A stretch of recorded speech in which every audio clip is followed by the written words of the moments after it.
When I first begun this CB750 project, I had no clue where it was actually going to take me. I started sharing my journey on YouTube just to help anybody else out who was doing the same thing, and I had no idea that there were so many of you who are embarking on the same thing or wanting to learn how to do what I do.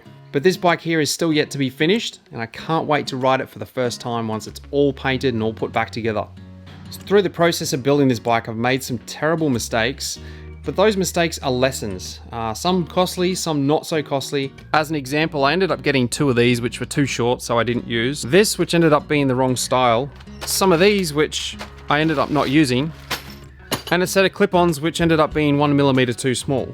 Really think about what you're purchasing and put a lot of time and effort and measurements into what you do before you purchase it, because your budget can blow out extremely fast. It's kind of like the old saying goes, measure twice and cut once, but in this case it'll be measure twice and order once. So once you've set a goal on exactly what you want the bike to look like once it's finished, it's time to start working in reverse.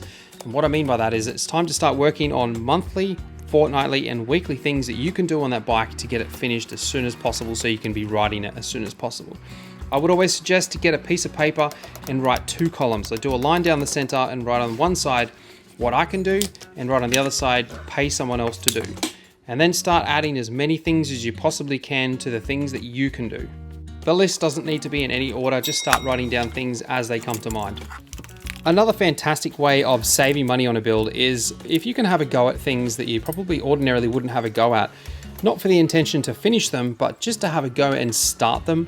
Because if you can start something and get a majority of the work done, then when you have to give it to somebody to finish off, that's less time that they have to spend on it. Therefore, it should be cheaper for you to have those things done. For example, the electrics. If you can get all the components in place, or you can sort of roughly get it sort of where you need it, and then if you have to give it to an electrician because you get stuck, then that's the stuff that he doesn't have to do because you've already done it. Even to the point of shaping a seat to the shape that you want. Get it as close as you possibly can, so therefore, once you give it to the upholsterer, that's less work that he has to do for it, and therefore saving you money.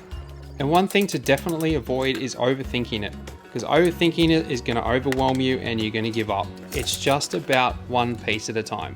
It's a journey, enjoy it. In order to get as much done on your build as possible, you need to get yourself into what I like to call a flow state. Those are those times when you're really having so much fun that time just seems to fly.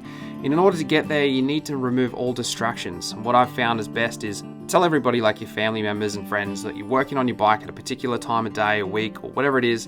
And just let them know that this is the time that you need to be pretty much on your own, doing your own thing, or else all the distractions are going to slow you down.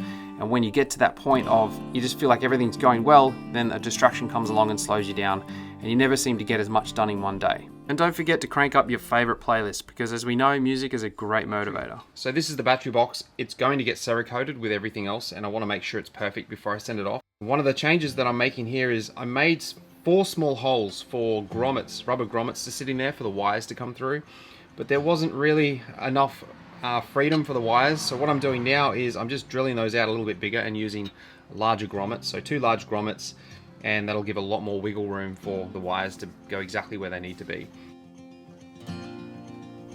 Although we may all be at completely different stages of our bike building journey, some of the stuff that I'm sharing with you in this video are some of the best things that I've learned along the way.